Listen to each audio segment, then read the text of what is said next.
Focus on creating pathways for all Americans to access well-paid jobs with a free and fair choice to join a union and bargain collectively. Second, our diversity. We need to unlock the full potential of the American people, including making economic opportunities available across our country and for women and for people of color. Third, our small businesses. To build a diverse and healthy ecosystem of suppliers, we must rebuild our small and medium-sized business manufacturing base that has borne the brunt of the hollowing out of U.S. manufacturing. Fourth, our alliances. We need to diversify our international suppliers and reduce geographic concentration risk. For too long, the U.S. has taken certain features of global markets, especially the fear that companies and capital are going to flee to wherever wages, taxes, and regulation are the lowest, as inevitable. The pandemic laid bare the challenges of this approach, and we need to change it. We are committed to working with partners and allies to decrease the vulnerabilities in our collective supply chains. And finally, fifth, our imagination. Our approach to supply chain resilience needs to look forward to emerging threats, from cybersecurity to climate issues, and so we are future-proofing and building back better. Second, it's clear from these reports that we need to take action, and today we made a series of announcements to that effect, including on pharmaceuticals. The Department of Health and Human Services is going to be using its Defense Production Act authority and funding appropriated under the President's American Recovery Plan to invest $60 million in advanced pharmaceutical manufacturing technologies and R&D. On advanced batteries, the Department of Energy will take steps to advance its support for battery research, manufacturing, and processing. This is going to include new rules to ensure that companies that develop new products based on federal R&D funding manufacture those products in the U.S. So what is invented in America can be made in America by America's workers. On critical minerals and materials like lithium and rare earths, that are essential in our fight to combat the climate crisis. We will be announcing a comprehensive strategy that includes both increases in sustainable U.S. production and processing and working with allies and partners to increase sustainable global supply and reduce reliance on geopolitical competitors. Across all of our domestic and international efforts on minerals, we will maintain a commitment to adhere to the highest environmental, labor, and social sustainability standards and support robust community engagement in the process, including tribal consultations here in the U.S. On semiconductors, the Department of Commerce will double down on their ongoing work to convene industry and work with allies and partners to increase transparency, communication, and trust throughout the semiconductor supply chain. Finally, as we move to focus on our one-year reviews, the Department of Agriculture is announcing more than $4 billion in a robust suite of Build Back Better initiatives focused on building a more fair, competitive, distributed, and resilient food supply chain and food system. Third, we need to be nimble and be able to address emerging supply chain issues at the same time as we're continuing this work on these longer supply chain resiliency strategies. And that is why today we are launching a new supply chain disruptions task force to tackle near-term bottlenecks in the semiconductor, home building and construction, transportation, and agriculture and food industries. This task force is going to be led by 3 cabinet secretaries, Secretaries Buttigieg, Raimondo, and Vilsack, and will bring an all-of-government approach to addressing the near-term supply-demand mismatches we are seeing in these sectors as the economy reignites. They will be collaborating closely with industry, labor, and other stakeholders to surface solutions, share best practices, and take actions. And we at the White House are going to be their partners by their side. It's going to be NEC, DPC, CEA, NSC, all of us working with them. Throughout our work on supply chains, we have been heartened to see the bipartisan support for supply chain security and resiliency, including when the President started this review by meeting with a bipartisan group of senators in the Oval Office. We look forward to working with Congress as we move these ideas into action. And before I turn it over to my colleague and friend, Peter Harrell, I want to note that our report's findings reinforce the President's call for making a once-in-a-generation investment in our nation's production and innovation infrastructure. Those investments proposed in the American Jobs Plan and the American Families Plan will strengthen the public systems that connect manufacturing, researchers, workers, and small businesses, and will help unleash the power and ingenuity of the private markets to drive towards national resiliency. Thank you. Peter?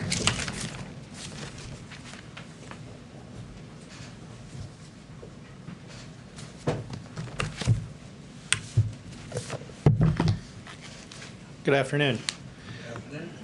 Thanks, Sameera, and it's a pleasure for me to be here this afternoon. This is a signature initiative for President Biden. He has focused on supply chain resilience since his campaign, when he promised almost a year ago that if elected, he would direct his administration to expand investments in U.S. manufacturing and to take other steps to strengthen the resilience of U.S. supply chains.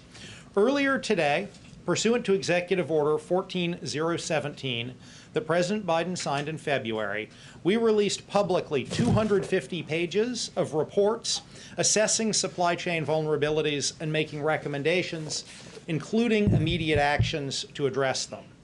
Earlier this morning, National Security Advisor Jake Sullivan and National Economic Council Director Brian Deese convened a meeting of many members of the cabinet here at the White House in the Roosevelt Room to discuss the recommendations in this report and for the cabinet members to commit to taking action across the U.S. government to implement those recommendations and other critical steps to address supply chain resilience.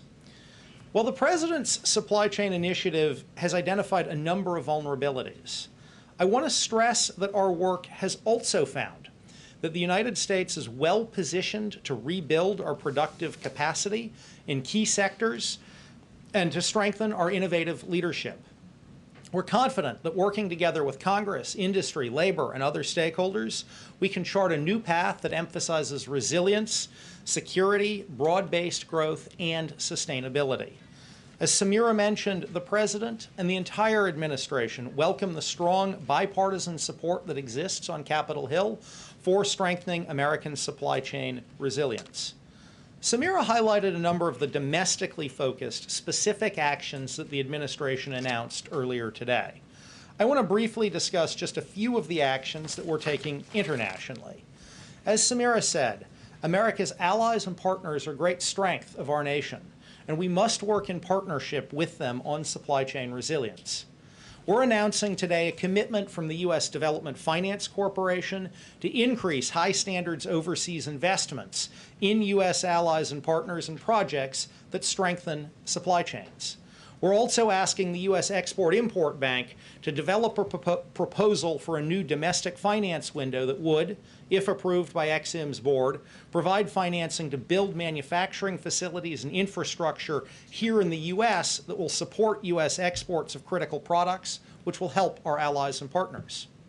We're going to be increasing our diplomatic work with our allies and partners on supply chain security. Supply chain security will feature prominently on the agenda for President Biden's trip to Europe starting later this week, including at the U.S.-EU Leaders Summit scheduled for early next week, and was already a major element of President Biden's summits earlier this spring with key U.S. allies in Asia.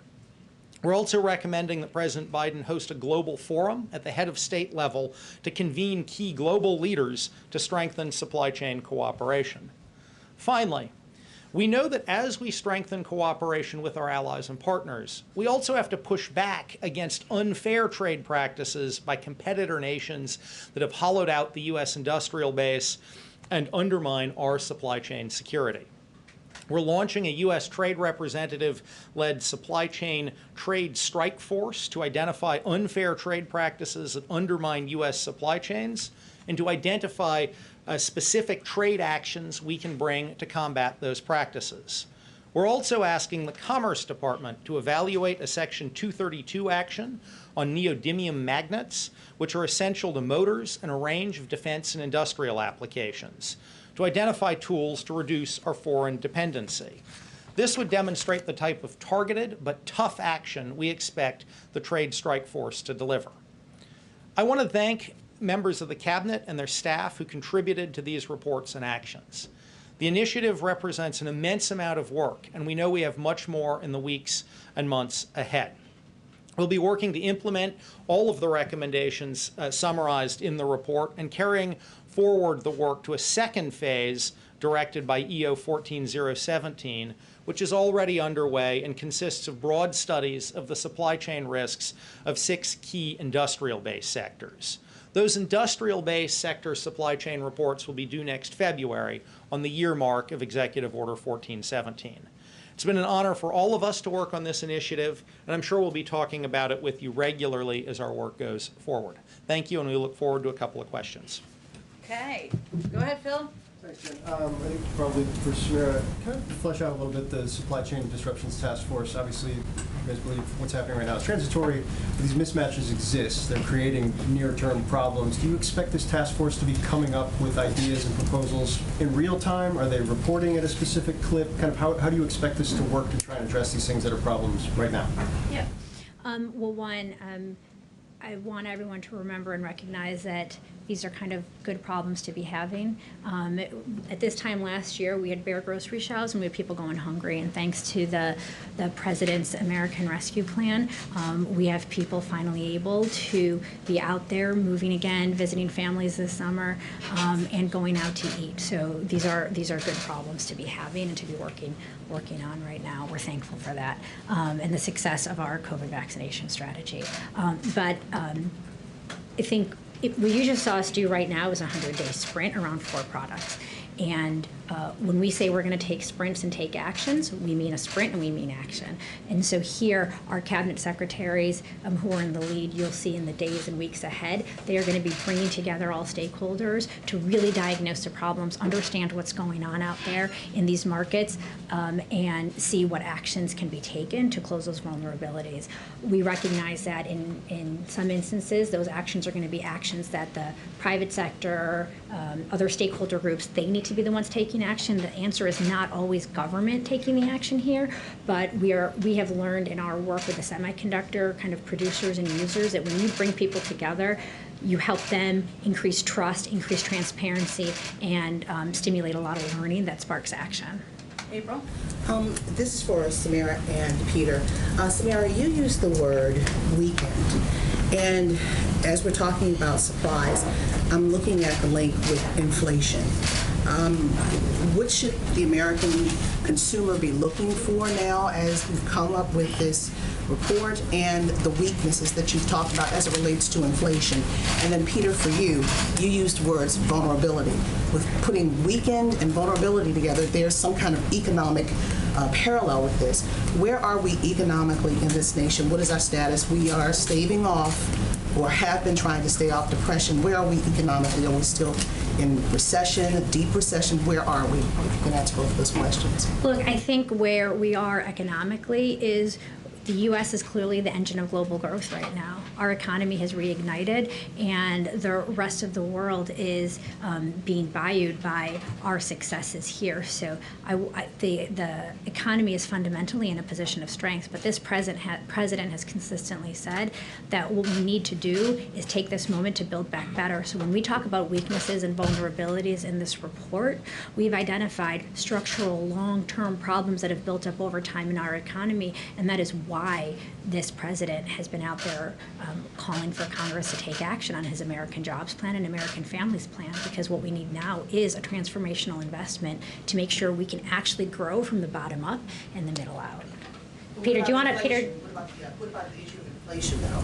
Oh, you know, on these supply chain bottlenecks that we're seeing, these price dislocations, these temporary increases in delivery time, we fully expect these bottlenecks to be temporary in nature and to resolve themselves over the next few weeks. Like if again, these are good problems to be having. Demand came back much quicker than even companies expected. I think the success of our vaccination campaign surprised many people, and so they weren't prepared for demand to rebound in this way, but we still expect this to be transitory in nature. We're going to keep an eye on it, but we think it should resolve in the next few months. And the status of where we are economically, recession, staving off depression, deep recession, where are we? I mean, I think Sameera addressed that. I just So want she said, okay, strength. Okay. Strength. Okay.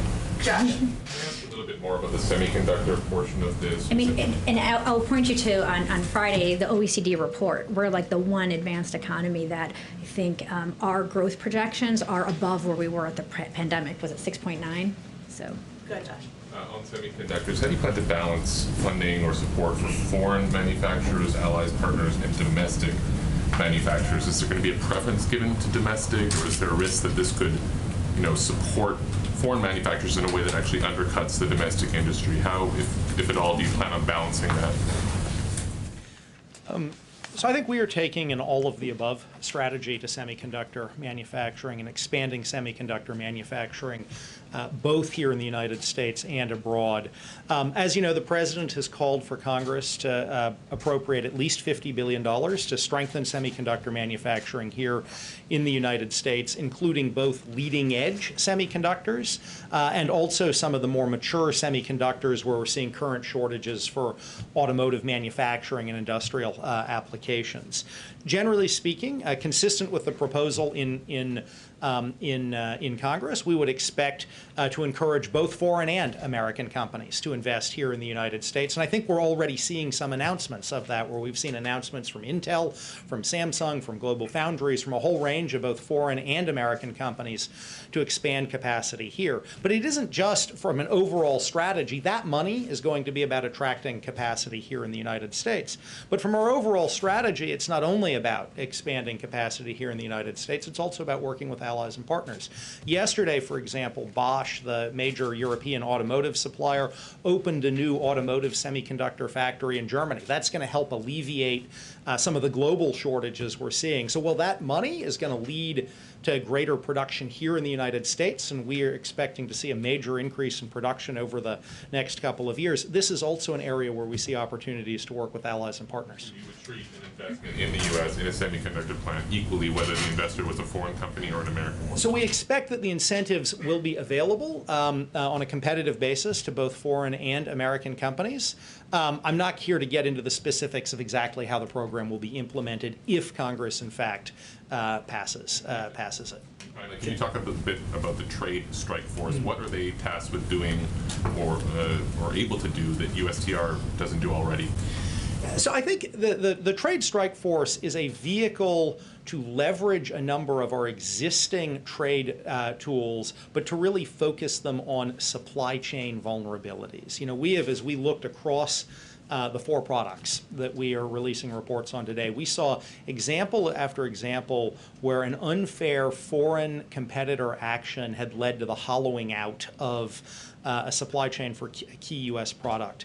And these are all often very specific things those foreign governments are doing. So what this is going to do is harness and focus the government agencies involved in trade enforcement on how do we use our trade tools to strengthen, to combat unfair trade practices that impact supply chains and to strengthen U.S. supply chains. And I think the neodymium magnet 232 we're asking Commerce to evaluate is an example of that. Through our reports, we identified a very specific product where there's a very specific supply chain vulnerability, and we're getting the task force to look at that.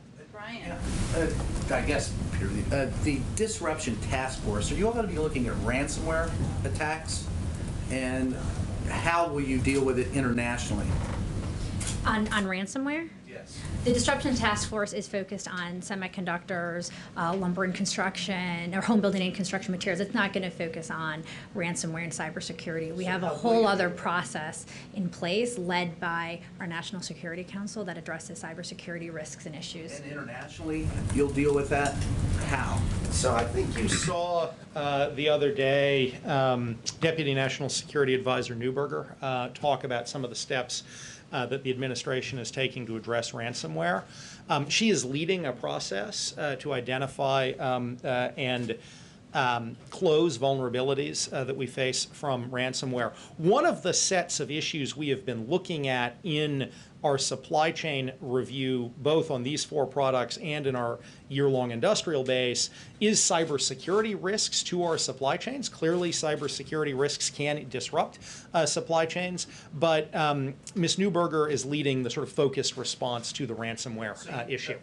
That'll be two different things. Are they working together at all? I would not say it's siloed. Yeah. We work very closely. I think Peter and I being up here shows you how closely the National Economic Council and National Security Council work together on issues where it makes sense for us to come together. And so on cybersecurity, you have seen us behind the scenes working together to figure out how we can leverage our tools and our convening power to have a whole government response repeatedly. Okay, last one right in the middle. Go ahead. Will Right, the, yeah, go ahead, sorry. will the administration work on unbundling large contracts to ensure that Black-owned companies can compete for them? No. So we are very focused on trying to make sure that our Build Back Better agenda, sorry, it's hard to see. Is it okay if I stand here? Sure. To be able to look? Yeah, I relate.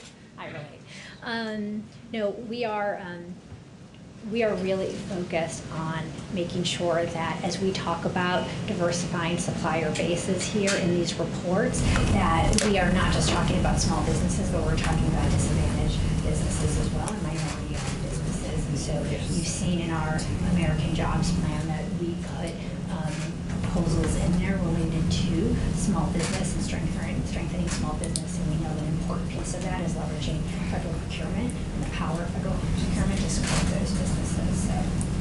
So. Christian's been very eager in the back. Go ahead, Christian. Last actual one. You talked about the Export-Import Bank and some of the financing that's going to be done to shore up industrial manufacturing here in the United States. Under the previous administration, though, China was one of the top destinations of U.S. export-import financing. An overwhelming majority of that money actually went to state-owned enterprises. Is the administration looking at anything in terms of financing that goes to some of these industries overseas? Shouldn't, the priority be making certain that money stays here? So that's actually exactly the proposal we're asking the Export-Import Bank's board to evaluate, is a new window that would foster direct Ex-Im Bank financing for the construction of manufacturing and infrastructure here in the United States. Obviously, they have a long-standing set of programs that finance the export of products made in the United States to foreign buyers. But actually, it's exactly what we're asking them to look at as ways to expand the financing for construction and investment here in the U.S. Thank you both so much for joining us. Appreciate it. Always welcome. Thank you. We love to talk about supply chain. Thank you. Okay. Thank you. Just two more items for all of you at the top. Yesterday in Guatemala City, following a bilateral meeting with the Guatemalan president, the vice president announced a new effort to partner with Guatemala around security, economic development, and anti-corruption. Today in Mexico, the vice president will hold a bilateral meeting with President Obrador. They'll discuss our economic relationship, security cooperation, and stemming migration. The vice president and President Obrador will witness the signing of a memorandum of understanding between the United States and Mexico to establish a strategic partnership to cooperate on development programs in the region. And the vice president will also meet with labor leaders, women entrepreneurs, and U.S. Embassy staff before she returns to the United States. One last item for all of you. We have more good news on the global fight against COVID-19. Today, the MasterCard Foundation and MasterCard pledged to make a $1.3 billion contribution to help make critical progress in providing vaccines to people across Africa in partnership with the Africa Centers for Disease Control and Prevention. This is a significant commitment to acquire COVID-19 vaccines for at least 50 million people and to build long-term manufacturing and equitable distribution capacity, which will further enable efforts to provide vaccines and strengthen the continent's ability to prepare for future pandemics. This is a welcome addition to our announcement last week that approximately 5 million of our first tranche of COVID-19 vaccines will be shared with African countries in coordination with the African Union. Which vaccines? They're providing funding, a contribution of funding to ensure that these vaccines are provided to Africa. I don't have the... Whichever vaccines they take. It's, again, funding to the Africa CDC version of the CDC, so it will be distributed through there.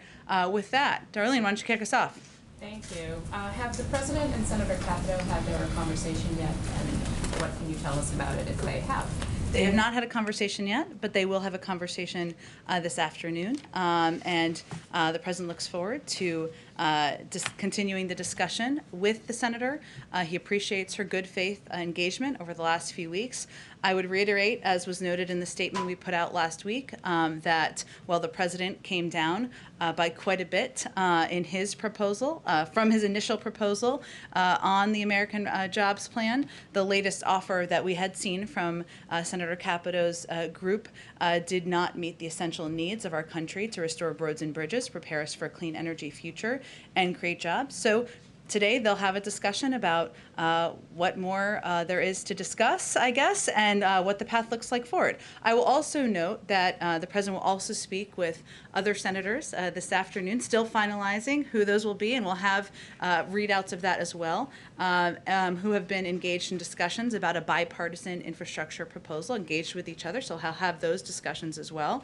I expect we'll have a readout, as I noted. We're encouraged by these discussions and see them as an additional viable path forward. And he'll ask members of his jobs cabinet, or he's already asked them, I should say, to remain engaged in the days ahead, the period of time when he's on his foreign trip, although of course he'll remain engaged from there as well, with all members who are interested in working together on making a historic investment in infrastructure. And just third piece I would note, Darlene, as we're kind of since you asked about the president engagement, he's also going to stay closely engaged with Democratic leadership about the path forward, especially in light of the markup on the surface transportation bill happening tomorrow in the House, and the interest by Speaker Pelosi, Leader Schumer, and other leaders in Congress on moving forward, and certainly an interest in doing that. Finally, last thing I would note is the expected passage later today of the U.S. Innovation and Competitiveness Act in the Senate this afternoon, which is a down payment on the president's proposed investment in R&D to make us more competitive,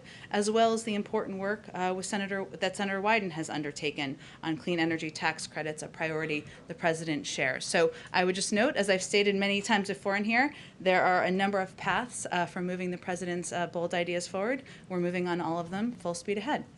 And one more question. Sure. Since the president is the head of the Democratic Party, would he support legislation that is now on the governor's desk in Nevada that would move Nevada to first place in the presidential primary process, up from third place? I certainly understand the interests, but I'm not going to weigh in on the order of presidential primary contests from here. Go ahead, Mary. On the infrastructure talk, Senator Capito has said she's not going to be coming to this conversation armed with a new offer. As you note, the president has rejected the Republicans' latest counteroffer. It doesn't seem that he's willing to come down any further. So are we at an impasse here?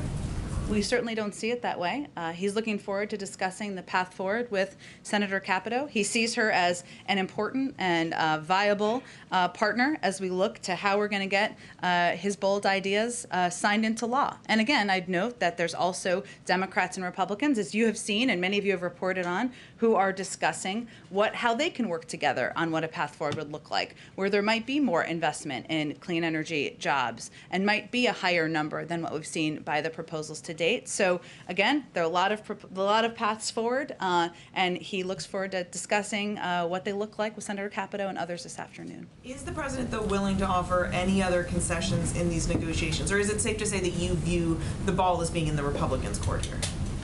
Look, I think this is, as any negotiation is, it's about both sides looking to see how much they can come to the other side and how much you have to give. The president has come down by about $1 trillion.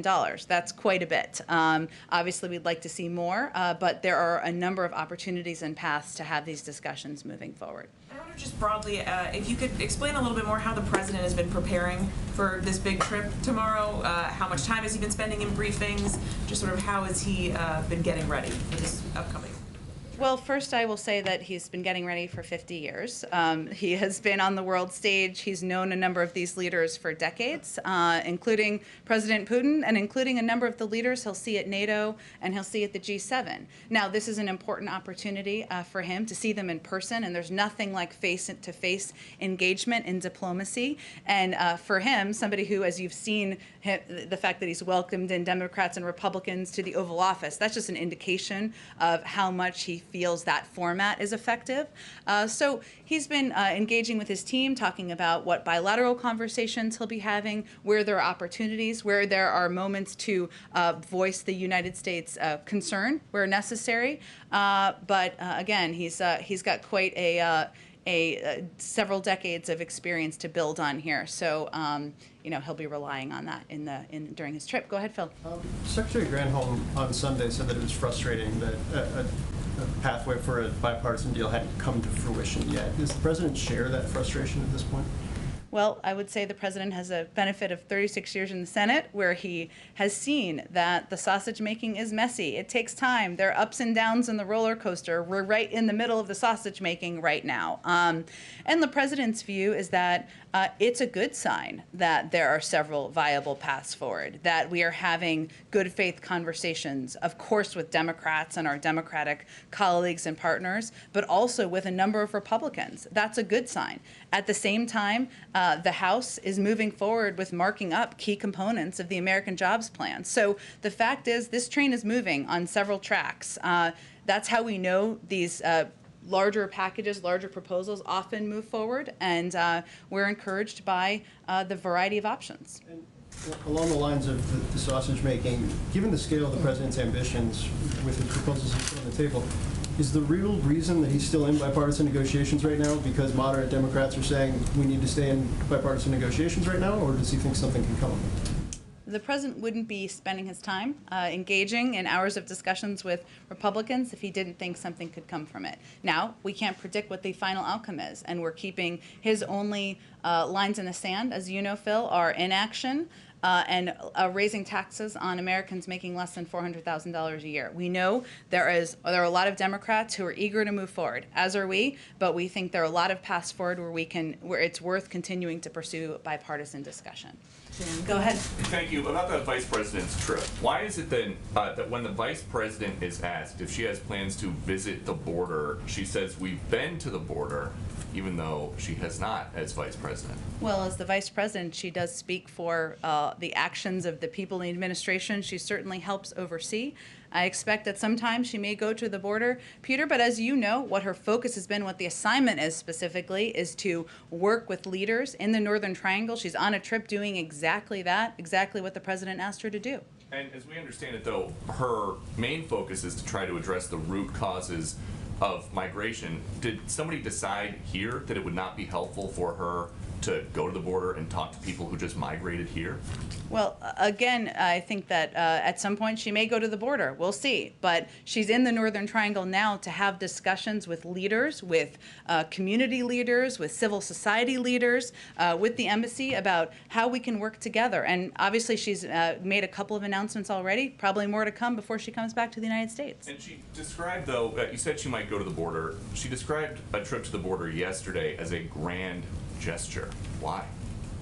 Look, Peter, again, I think her focus of this trip is on meeting with leaders, having a discussion about how to address corruption, how to address the root causes, how to work together to address humanitarian challenges in these countries. That's exactly what she's doing on the ground, and I'm sure she'll report back to the president when she returns. Go ahead. I'm going to follow up with the border in a second, but let me ask you, if I can, on infrastructure. You laid out some of the conversations that the president is having, including sort of his message to some of the Democrats on Capitol Hill right now, to sort of get a little bit detail there. Would the president support, does he want Democrats to more actively pursue the process of reconciliation as an option? Well, Peter, I would say that the Democrats are already moving forward on marking up components of the bill. And Democratic leadership has been clear that they want to move forward on infrastructure and making a historic investment in infrastructure. There'll be a discussion about the mechanics of that, over the course of the coming days, and we'll have more to read out once those discussions have been had. So we can't, in terms of like the time frame for those decisions to be made, obviously the message to Democrats is keep going and we might need you. Well, look, I think to be clear, the president's always going to continue to pursue opportunity to work with Republicans, regardless of what mechanics are moving forward in the House. He's going to keep pursuing those opportunities, and we fully expect that there will be several pathways that are moving on different channels as we look to how we're going to get this American Jobs Plan passed. As it relates to the border right now, we heard from the Vice President yesterday where her message was very simple and blunt. She said to those migrants who would be considering coming, she said, do not come. Obviously, there's some progressive Democrats, among other critics, who have been frustrated by that. Alexandria Ocasio-Cortez, perhaps most prominently, saying it was disappointing to see. She said, among other things, that seeking asylum at any U.S. border is a 100% legal method of arrival. What does the White House say to those progressive Democrats, among others, who are frustrated by the message the White House is delivering? Well, first, of course, it is. And one of our focuses and the priorities of the president and the vice president is to improve asylum processing at the border, to work with a range of Democrats and hopefully Republicans, because in history it's been a bipartisan effort to get immigration reform passed, to ensure there's a more viable pathway to citizenship and a better processing at the border. What the vice president was simply conveying is that there's more work to be done, that we don't have these systems in place yet. It's still a dangerous journey, as we've said many times from here and from many forums before, and we need more time to get the work done to ensure that asylum processing is where it should be.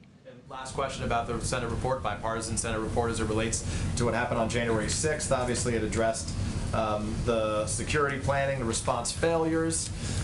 We know that that's held up on Capitol Hill right now. Your reaction to that, and what, if anything, more the White House can do as it relates to those security failures in terms of planning and the like? Well, first let me just reiterate that, of course, the events of January 6th were an assault on our democracy and the rule of law, and the president has been outspoken in calling for a full and independent investigation to what transpired. As it relates to the report, our team is currently reviewing the report and its findings to inform our ongoing efforts to ensure something like that could never happen again, and what role, of course, the federal government can play. There are many roles, as you know, that the report seems to surface on what officials on Capitol Hill could do, and we want to assess how we can be a good partner in this effort moving forward. I would also note that on his first full day in office, he asked his team to launch a review on how we can improve the federal government's response to the threat of domestic terrorism, something he also touched on when he was in Tulsa last week, and we'll be releasing that broader strategy soon as well. Go ahead, Sameera. Thank you, Jen. The FDA has still not cleared the 60 million AstraZeneca doses that are part of the president's commitment to share 80 million doses overseas by the end of June. Is there any concern that the administration will not get that approval from the FDA in time? And if that were the case, will the U.S. then make up for those 60 million doses with other available vaccines in order to meet the president's deadline of the end of June? Right. Well, we, as you know, can't predict or expedite the timeline here. It's the FDA who will make that decision about when those doses will be approved, if and when they will be approved. We do remain committed to ensuring that we meet our commitment of 80 million doses, getting those out to the global community by the end of June, which is, again, 5 times more than any other country and 13% of our own supply. It's only June 8th, so we have quite a bit of time, but we remain committed to that. And obviously, if the FDA approves AstraZeneca doses, then that will be a component of that supply. And just as a cooler question on behalf of our colleagues at the Canadian Press as well as Global News, on the timeline for reopening the U.S.-Canada border, Canada has said it will look to take a phased approach. Does the White House see an announcement happening in concert, or is the U.S. prepared to ease those restrictions on its own? Well, again, we would make a decision about the Canada border based on the guidance of our health and medical experts. And I'm sure that when that decision is made, we would communicate through diplomatic channels, but I don't have anything to predict about the timeline. Go ahead, Mara. Thank you. You mentioned how long the president has spent in the Senate. He's talked himself about how timing and sequencing things are really key to presidential leadership. Does he have an objection to starting with H.R. 4 instead of H.R. 1? In other words, why not do the John Lewis Act first? I think he is quite open to what Democratic leadership feels is the viable path forward, and will work closely with them in coordination. There's a difference of opinion on that, on what would be the best one to go for. We're not going to be the arbiters of that, but we will discuss with them. We will discuss with them as we look ahead what the right path forward is. Okay, and my second question, just on infrastructure, in terms of the people he's speaking to this afternoon, will one of them be Mitt Romney? We will give readouts of who he's spoken with once we've completed those calls, but I don't have anything to preview for you at this moment. To Mitt Romney. Has he ever spoken to him in his life? It's a good question. He's spoken with a number of Republicans. As you know, we don't read them all out. I don't have anything to read out for you, but he has, obviously, in different circumstances, had conversations. In terms of these different paths and different groups, this group that he's going to talk to this afternoon, is this the first time that he's starting to kind of reach out to them? He's been really focusing on Capito up until now. That's right. We've been engaged with a range of Democrats and Republicans, including members who have been in conversation through this group at a staff level. He's obviously had discussions with a number of them about how he moves his ideas forward. So I wouldn't make it as firm as a first time, but certainly discussing this as a viable path forward at his level at this point in the process, would be an indication of how we see this as a viable path. Go ahead, Trevor. Yeah, just to follow up on the question on voting rights, you said yesterday that we will stay lockstep with the Democratic leadership on that path forward.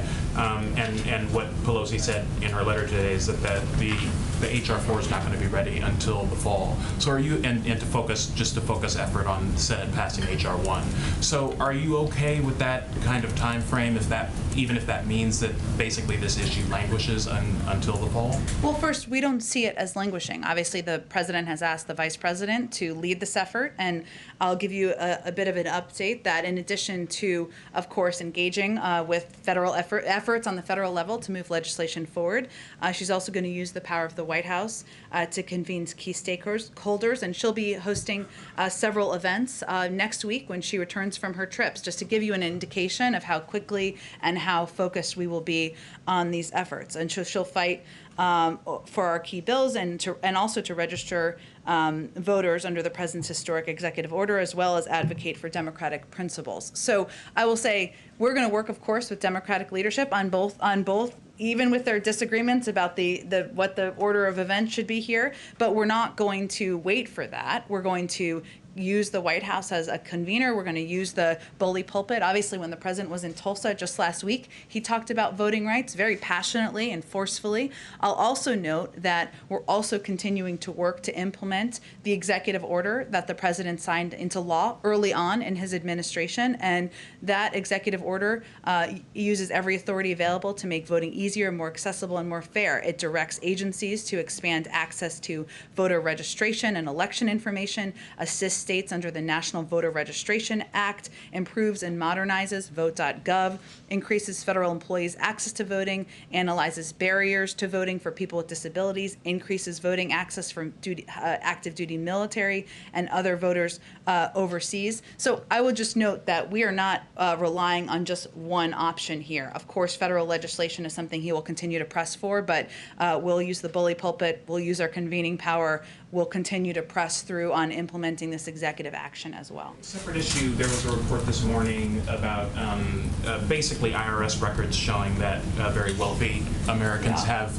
evaded paying income tax almost altogether in certain circumstances. One, do you have any reaction just to that as a factual matter? And two, are you concerned about that just from a leak standpoint?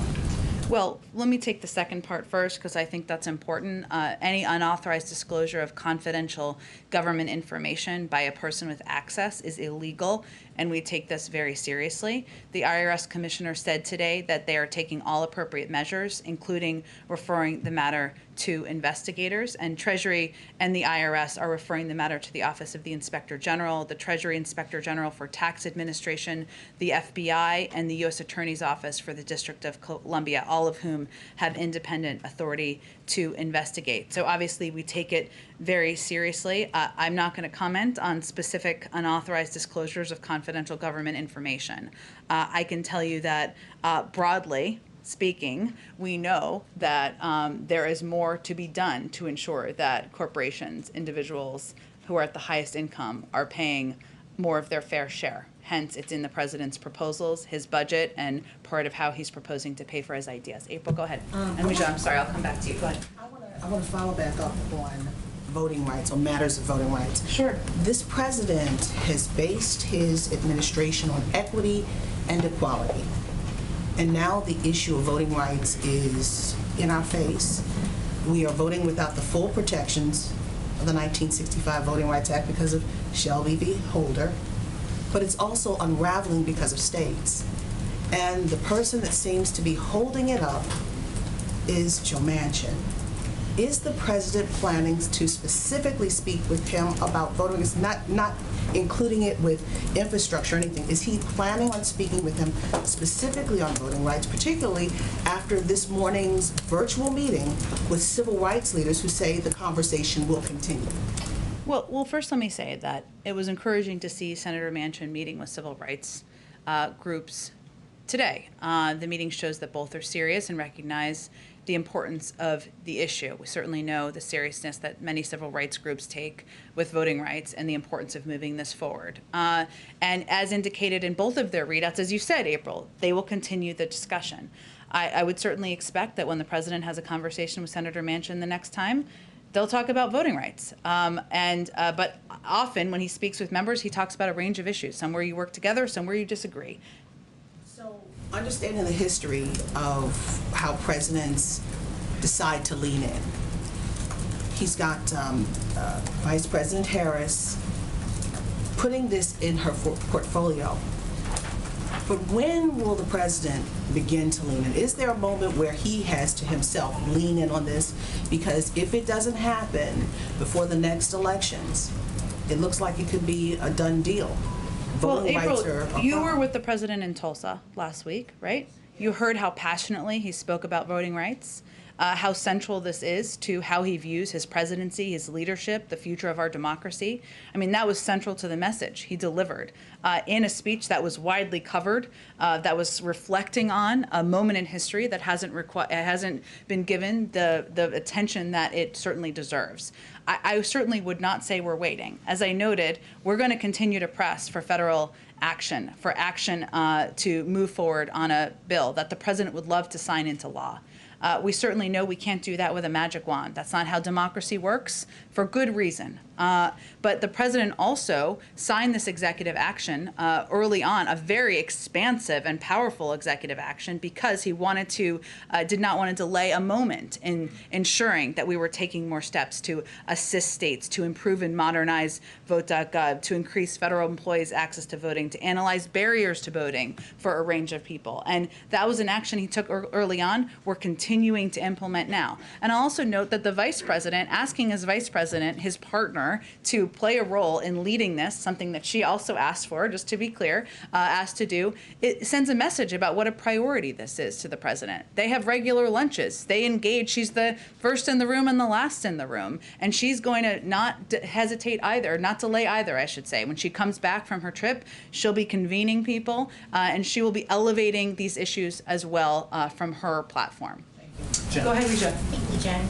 The Family Reunification Task Force has reported that of the about 3,900 children who were separated from their families, it does not have a confirmed record of reunification for 2,127 children. Can you explain what that means, that they don't have a record of reunification?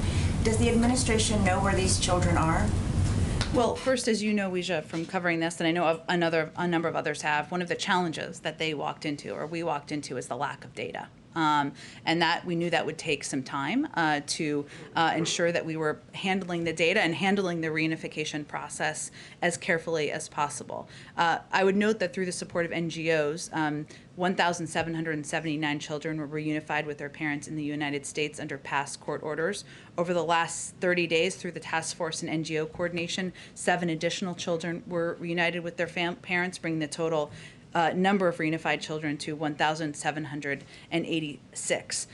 In terms of where we go from here, I mean, I would certainly point you to the task force for what their terminology means. We know there's a challenge with data, a challenge with matching that to what we have access to. But beyond that, I would certainly point you to the Department of Homeland Security. So you don't know if the administration is aware of where these children are? That's not what I said. What I said was the Department of Homeland Security oversees the task force, and I would certainly point you to them to give you more of a clear definition of exactly what they mean by mismatched data, so you have all the information you're looking for. Thank you. And one more on the Justice Department.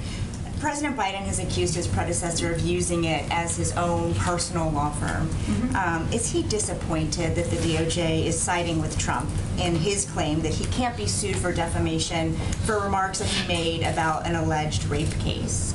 Well, first, let me say that the president strongly believes in the independence of the Department of Justice. We were not consulted, the White House was not consulted, I should say more specifically, by the Department of Justice on the decision to file this brief or its contents.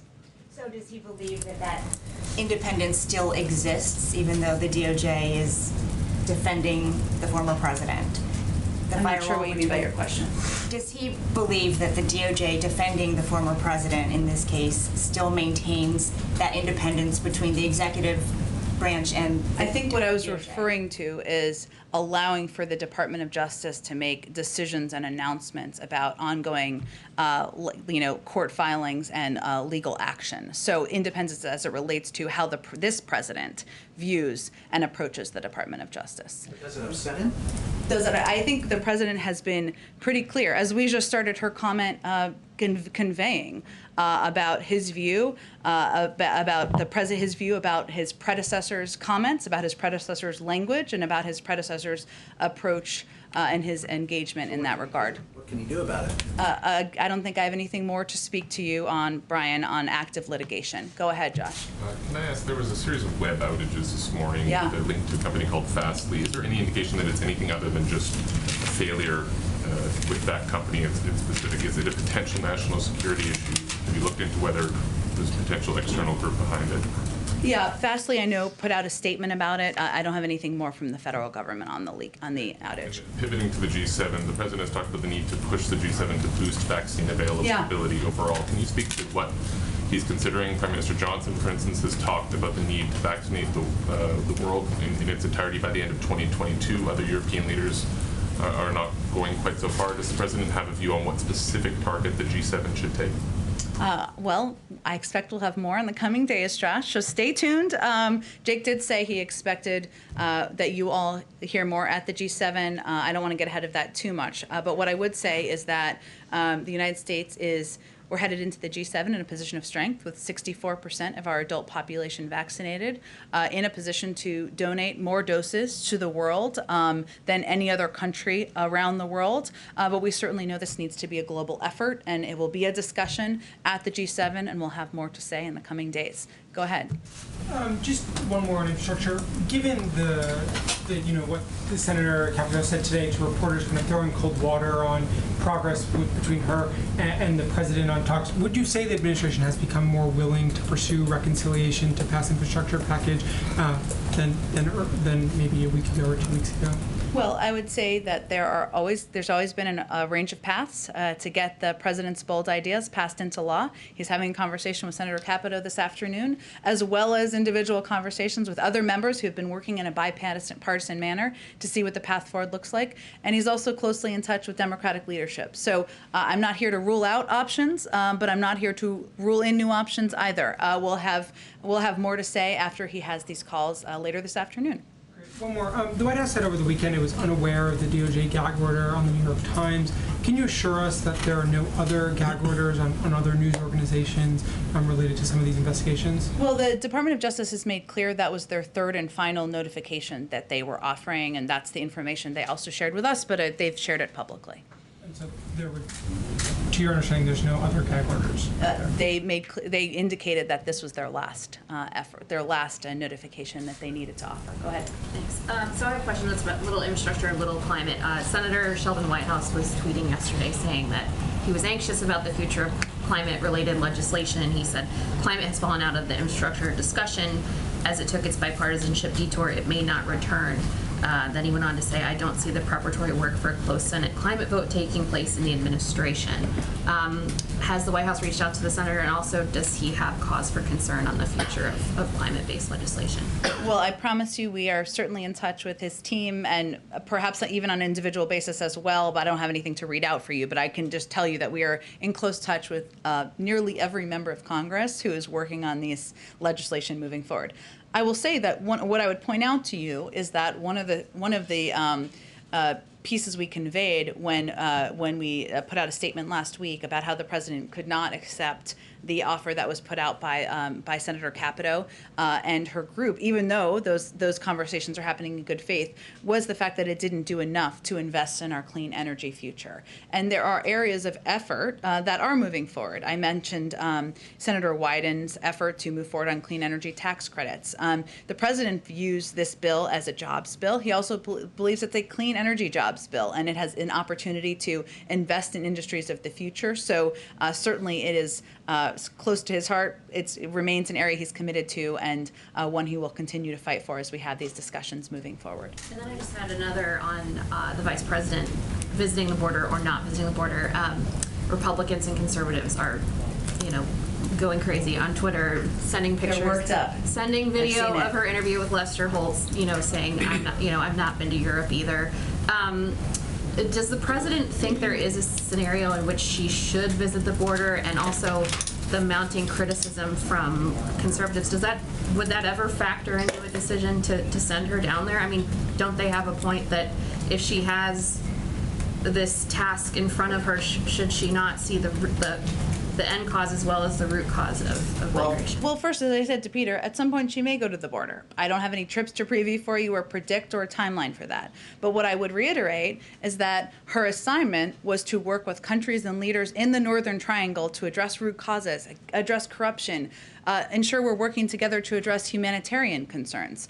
I will say we're not taking advice from former President Trump or most of the Republicans who are criticizing us on this, given they were all sitting there while we created this problem we walked into, both at the border and with the movement of migration that has been growing over the last year. So we're not taking our guidance and advice from them, but if it is constructive and it moves the ball forward for her to visit the border, she certainly may do that.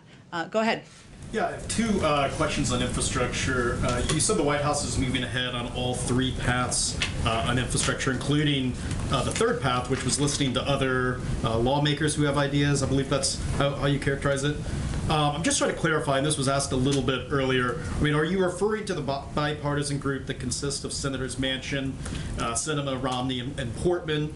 And if current talks with Senator Capito and her group don't progress, is there a point when you stop negotiating with that group in favor of this other group of Republicans and Democrats? Is that how you see it working? Well, I would say we'll leave it to them to determine what groups they may or may not want to join, but it's not a closed group. We would welcome anyone who wants to join that group and be a part of these discussions moving forward, and we'll see where it heads. Members of the press, I'll leave it to them to determine. I think you have to be an elected member of the Senate, so unless that's your pathway moving forward. But you are engaging with them, though, already? Yeah. Okay. And then my second question is, what specific proposals did the White House agree to bring down or eliminate in its latest infrastructure counteroffer that reduced the cost from $1.7 trillion to $1 trillion in new spending? Does funding for caregiving remain in the president's latest offer? And if it does, I mean, is it still the $400 billion price tag? Caregiving remains a huge priority, investing in caregiving to the president. I'm not going to outline any more specific details other than to convey that it's an area he continues to fight for, to advocate for, and one that he'd like to be signed into law as part of a package moving forward. But does that mean it's not part of what you're negotiating right now with Republicans? No, that's not what I said. I don't have any more details to outline for you. Go ahead. Yes, Jen. Sorry. Oh, we'll go to you next. The chief of Russia's space agency is threatening to pull out of the International Space Station unless the United States lifts sanctions against two companies that are related to the space station. What's the White House response to that? It's a really interesting question. I didn't know much about it before you asked this question, so I'll probably have to talk to our national security team. I will say that working together on issues of space and issues related to space is one area we have worked together historically with the Russians on, and I'd have to dig more into what those sanctions are for. I'm not aware of a consideration of that, but I'll check with our national security team. Go ahead, Yumish. Thanks so much, Jen. A follow-up to Leja's question. In 4 months, the Family Reunification Task Force has reunited about 36 families. Yeah. I'm wondering what the White House makes, what the president makes of the ACLU saying it hopes the government increases that pace. Does the president want to see this go faster? Are there any explanations for maybe why it needs to go slower? We certainly do, as I think any member of the Family Reunification Task Force would want to as well. And one of the challenges has been what we walked into, which was a lack of data or tracking for a number of these kids that were separated from their parents when they came across the border over the last few years. That's a huge data challenge. We're not going to reconnect them with families where it's not properly verified, right? Because we know there's a history over the last several years of, kids being connected with individuals who had malintent. So that's a factor, Yamiche. We wish, of course, everybody wants it to go faster. Everybody wants, in this administration, everybody wants these kids to be reunified with their family members and with verified family members. But, we're working with a challenging issue related to data that we knew would be the case from the beginning. That pace is going to be the pace, or do you think it will get quicker? I would certainly point to them, the members of the task force and the Department of Homeland Security, who are much more in depth about where the status is, where the challenges are, and what the holdups are, and we can certainly invite one of them to come and speak to you at the appropriate time as well. I know there's the COVID task force, but in some ways, when you look at southern states, they are lagging particularly when it comes to vaccination rates. I wonder if the president has any sort of plan specifically targeted to southern states, and whether or not that will impact whether or not he moves back the 70% goal that he set for July 4th. Well, Yamiche, you're right that there are different age groups, there are different demographic groups, there are different geographic groups in the country where we haven't seen the pace as fast as others. So while it's very high, the vaccination rate at this point among seniors, and even pretty high, over 70% for people 40 and older, still young, I will note, it is not where it needs to be. And people under 40 and certain states around the country. What we're trying to do, what we just launched this past weekend, is this massive 1-month campaign to incentivize, right, people getting vaccinated. We're working with the private sector. We're going to barbershops. We're working with, donuts and beer and all sorts of incentives to get young people and people vaccinated who have been either hesitant, resistant, or just didn't want to take the step to get vaccinated. We're going to continue charging through the finish line in pursuit of our 70% goal. We've seen 13 states meet that goal. It's ultimately up to some these states and some individuals to get vaccinated to meet it in a state-by-state basis. Last question. There are some progressives who are calling Joe Manchin, Senator Manchin, the new Mitch McConnell, saying he's an obstructionist, saying that he's standing in the way of the Biden agenda. I wonder what the president makes of that. Is he worried about progressive alienating Senator Manchin, or does he agree with some of the things that they're saying about standing in the way of his agenda? Look, I think we're gonna leave the name calling to others. The president considers Senator Manchin a friend. He disagrees with him on voting rights and the bill that the senator has expressed he won't support. The president will continue to advocate for the importance of that moving forward, and the reasons why, that it's important and vital for our democracy. But we'll continue to seek ways we can work with Senator Manchin even while we have areas of disagreement. The name calling, is it alienating the senator? Is it worrisome that you're hearing Democrats say that about Senator Manchin, calling him the new Mitch McConnell? Is that problematic? I can't speak to Senator Manchin's personal impact on Senator Manchin. He's obviously proud of his independent streak. He's spoken to that, including in an op-ed piece this weekend. We also understand the passion that many feel for voting rights, for the importance of making voting easier, more accessible. We share that passion, so we understand that manifests itself in lots of ways. But I'd point you to Senator Manchin if he has feelings hurt. I suspect he has a stronger backbone than that. But thank you everyone so much. Look forward to, I guess I won't see you for a while. Those of you coming on the trip, we'll see you on the trip. See you there. Thanks everyone. Good trip, safe trip. Thank you, thank you. Okay. So I'll be there. So I'll